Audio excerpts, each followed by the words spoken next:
Donald Trump is waking up furious today after a late-night political surprise out of Georgia, and this is not the headline he wanted.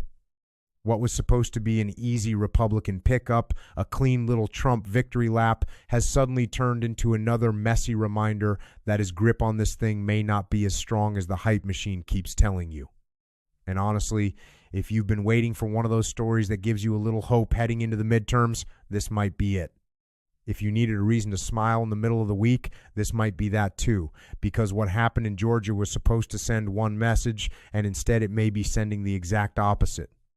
With primary season now moving into high gear ahead of the fall midterms, Georgia became the center of attention last night. Voters were heading to the polls to decide who would fill the House seat left open by Marjorie Taylor Greene. Republicans went into this race acting like the result was already written.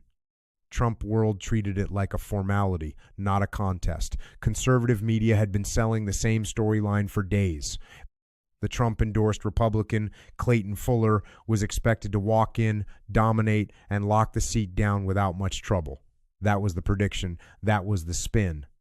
And that was supposed to feed into a much bigger narrative. Because in Georgia, the governor cannot just appoint somebody to fill a vacant congressional seat. It has to be decided through a special election. So while that seat has been sitting open, House Republicans have had one less vote to work with, and with Mike Johnson already trying to manage a paper-thin majority, every empty seat matters. Every delay matters. Every bad surprise matters even more. But this race was never just about filling one seat. The people around Trump wanted this to be proof of something bigger. They wanted to use Georgia as a trophy and declare once again that the swing state talk is over, that the state is moving firmly back into Republican hands, and that Trump still controls the board. That was the plan. But what unfolded last night is making that narrative look a whole lot shakier than they expected. Take a look.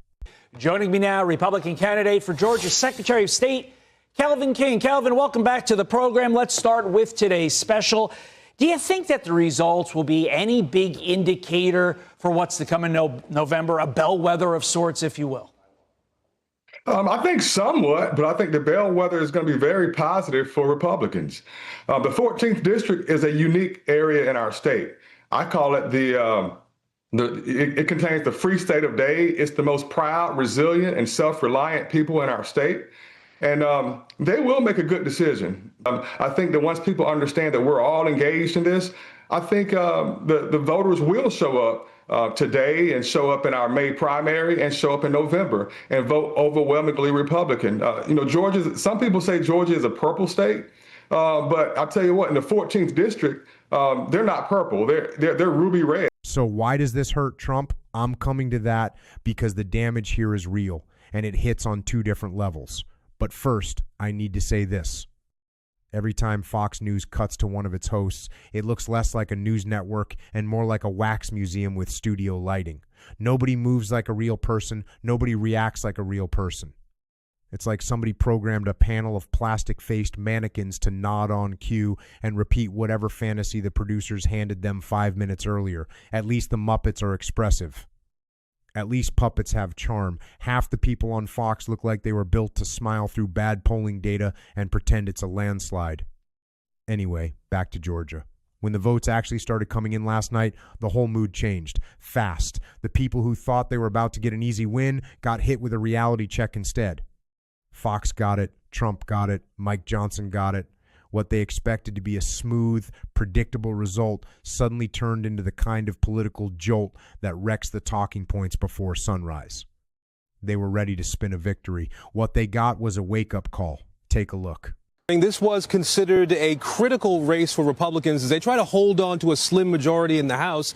And Democrats target a number of hard right Republicans in their fight to gain some ground there, folks who have modeled themselves after Marjorie Taylor Greene, as a matter of fact. But nobody won a majority of the votes overnight, so we are officially headed toward a runoff next month. The race has narrowed. You see the two candidates there, Sean Harris and Clay Fuller. It was a very, very, very crowded field to start. Now, President Trump, who won this district by 37 points back in 2024, has endorsed Clay Fuller, a former district attorney who called that endorsement rocket fuel for his campaign. And set to face off against Fuller is Democrat Sean Harris, a retired Army general, a prolific fundraiser. He's raised more than $4 million in donations from around the country. Now, I've been here for a couple of days talking to folks, and then as I talked to Republican voters about Greene, they seem to have moved on from her, really trying to keep their support behind President Trump after her fallout with President Trump. Now, the winner of the runoff is going to serve until the end of Greene's current term early next year. So let's be clear about what just happened here. In a district that is supposed to be deep red, blood red, automatic Republican territory, the Democrat actually pulled more votes than Trump's hand-picked candidate. That is a political shock, no matter how anybody on the right tries to spin it. Now, did the Democrat win the seat outright? No, not yet. But that is not the point. The point is that in a district Republicans should be dominating without breaking a sweat, the Democratic candidate came in and made this race competitive against a whole field of Republican contenders. That tells you something. And here's where it gets even worse for them. Under Georgia law, you do not win unless you clear 50%. No majority, no victory. So now this race goes to a runoff, which means that seat stays vacant for at least another month, and that is a problem Republicans cannot brush off. Mike Johnson is already trying to hold together a paper-thin House majority with chewing gum and prayer, and now he has to keep doing it without that extra vote. But the bigger headline is not just that this race is going to overtime. The bigger headline is that Trump's guy, Clayton Fuller, came in weaker than expected. Much weaker. This was supposed to be a showcase for Trump's endorsement, a clean demonstration of control, and instead it exposed a vulnerability. Yes, the Republican field was crowded. Yes, Fuller only finished a few thousand votes ahead, but that is exactly the issue. In a race where he was supposed to stand out, he did not.